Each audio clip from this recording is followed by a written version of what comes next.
Bonjour à tout le monde, je m'appelle Emmanuelle Labarre, je suis infirmière puéricultrice en pratique avancée. J'ai travaillé pendant 20 ans au CHU d'Angers auprès des enfants qui ont une maladie chronique et de leur famille. Et je suis maintenant doctorante à l'Université Sorbonne Paris-Nord où je fais ma thèse sur la non-adhésion thérapeutique des adolescents et le lien avec les liens familiaux. Je remercie également le professeur Coutan qui m'a accompagnée tout au long de ce projet que je vais vous présenter, qui va être sur la charge mentale des familles avec un enfant avec un DT1. Je tiens déjà à remercier toutes les personnes qui ont participé à cette étude. Plus de 1590 personnes ont pris le temps de répondre et ça c'est vraiment exceptionnel parce qu'on a pu faire des statistiques très intéressantes. Je remercie également l'AJD, puisque grâce à l'AJD, on a pu diffuser le questionnaire sur une large échelle. On a pu aussi avoir un financement, parce qu'ils font partie des financeurs. Et puis, et je remercie aussi toutes les autres personnes de l'AJD et autour de moi qui ont participé à cette recherche, car c'est un travail collectif.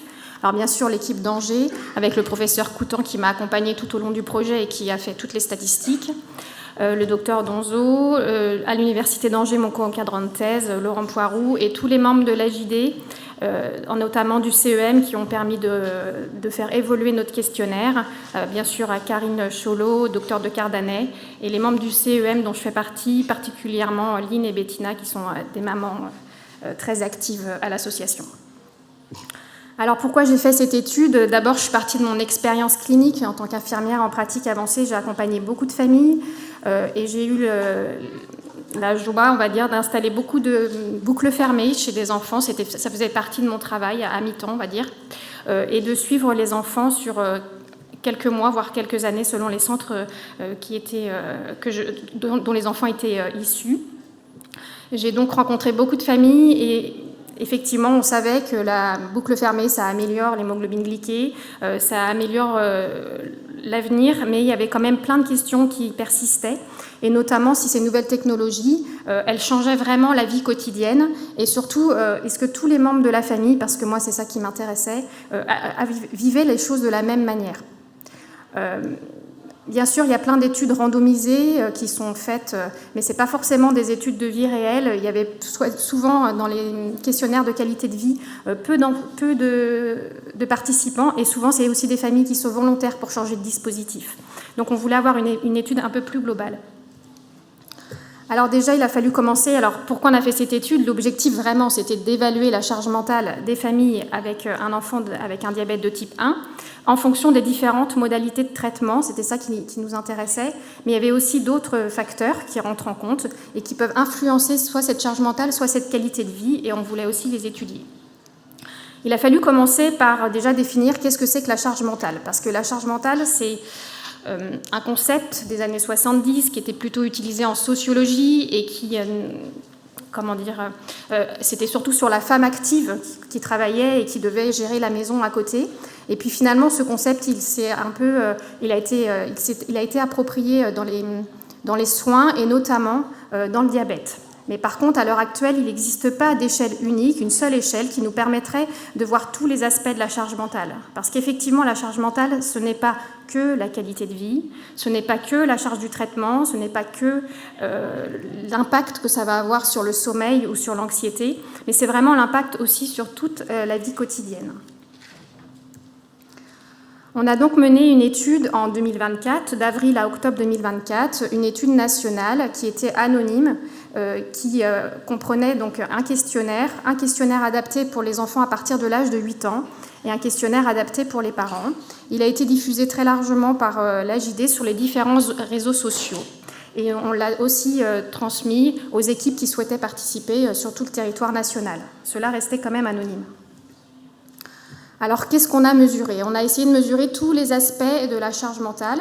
Alors, ce questionnaire, il était composé de plusieurs échelles qui étaient valides pour les enfants et pour les parents. Alors, on a utilisé 4 échelles pour les enfants pour pas que le questionnaire soit trop long.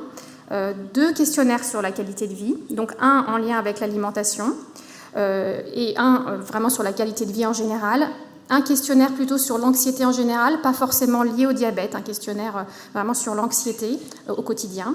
Et puis un sur le temps passé à s'occuper du diabète, qui va comprendre toutes les actions en lien avec le diabète, mais pas que les actions, aussi toutes les pensées en lien avec le diabète qui sont nombreuses. Et puis, pour les parents, on a fait 2 échelles supplémentaires, ce qui faisait que ça faisait aussi beaucoup de questions, mais sur un spécifique, ce qu'on appelle le fardeau du diabète, qui est une échelle vraiment très intéressante et qui nous montre que c'est une maladie qui peut être un fardeau, et puis une sur la qualité de sommeil.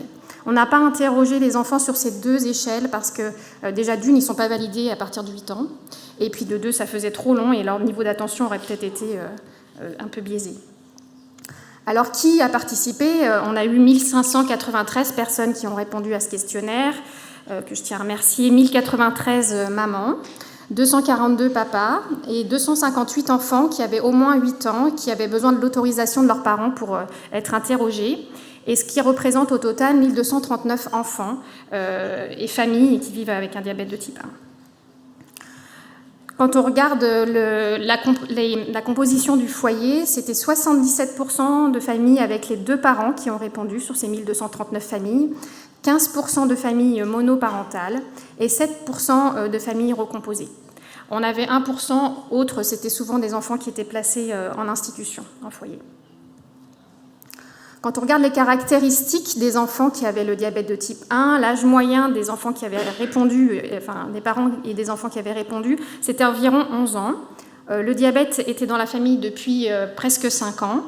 Le taux d'hémoglobine glyquée était assez représentatif puisqu'il était de 7,6% pour ces 1239 enfants. On avait aussi des taux qui étaient représentatifs, c'est-à-dire 5% des enfants qui avaient répondu avaient eu une hypoglycémie sévère dans l'année avec une administration de glucagon nécessaire, et 8% avaient eu une acidocétose dans l'année avec une hospitalisation. Quand on regarde la répartition du traitement, c'était aussi assez représentatif de la population en France. On avait 18% des enfants qui étaient sous multi-injection, 41% des enfants qui étaient sous pompe. Alors on a regroupé pompe filaire et pompe patch pour que les statistiques soient plus intéressantes. On avait 13% d'enfants avec un arrêt automatique qu'on appelle stop hypoglycémie. Et puis on avait 29% des enfants en boucle fermée. Alors pour avoir un score global, là on a commencé à regarder le score global de nos 6 échelles ou 4 échelles pour les enfants. Et ce qu'on a pu trouver, c'est que les mères avaient des scores plus élevés que les pères au niveau de la charge mentale. Les pères ont des scores, eux, plus élevés que les enfants. Et les scores nous montrent que plus le score est haut, plus la charge mentale est élevée et moins bonne est la qualité de vie. Après, quand on prend par échelle spécifique, là, quand on prend les 2 échelles de qualité de vie qu'on a utilisées, là, ça donne juste des chiffres, ça nous donne les scores globaux, mais on voit bien que les mères ont les scores plus élevés que les pères, qui ont des scores plus élevés que les enfants, et que donc plus les chiffres sont hauts, plus le diabète a un impact, moins la qualité de vie est bonne. Pour l'anxiété, quand on prend l'échelle de l'anxiété, alors les scores ne sont pas très élevés parce que c'est une échelle avec 7 questions seulement. Ça nous montre que plus les chiffres sont hauts, plus l'anxiété est élevée, et donc les mères sont plus anxieuses que les pères, qui sont plus anxieux que les enfants. Par contre, ce qui était qui était différent, c'était le temps passé à gérer le diabète, c'est-à-dire toutes les actions en lien avec le diabète. Et là, pour les coups, la tendance s'inverse, c'est-à-dire que les enfants ont des chiffres plus hauts, et ça veut nous dire que plus les enfants passent plus de temps, finalement, à gérer le diabète, plus que les mères et plus que les pères. On a dit après qu'on allait regarder, on a fait des statistiques un petit peu plus poussées sur l'influence du traitement sur la charge mentale. Et quand on regarde sur le premier résultat, c'est-à-dire qu'il y a une influence du traitement sur la qualité de vie. Et donc, ce que ça nous dit, les résultats, c'est qu'il y a une amélioration de la qualité de vie sur les 2 échelles pour les parents avec la boucle fermée par rapport à tous les autres traitements confondus, c'est-à-dire les pompes et les injections. Par contre, quand on regarde les enfants, c'est pas si linéaire que ça, c'est plus compliqué. Il y a une amélioration par rapport aux pompes patch et aux pompes filaires, mais par contre, il n'y a pas d'amélioration par rapport aux injections.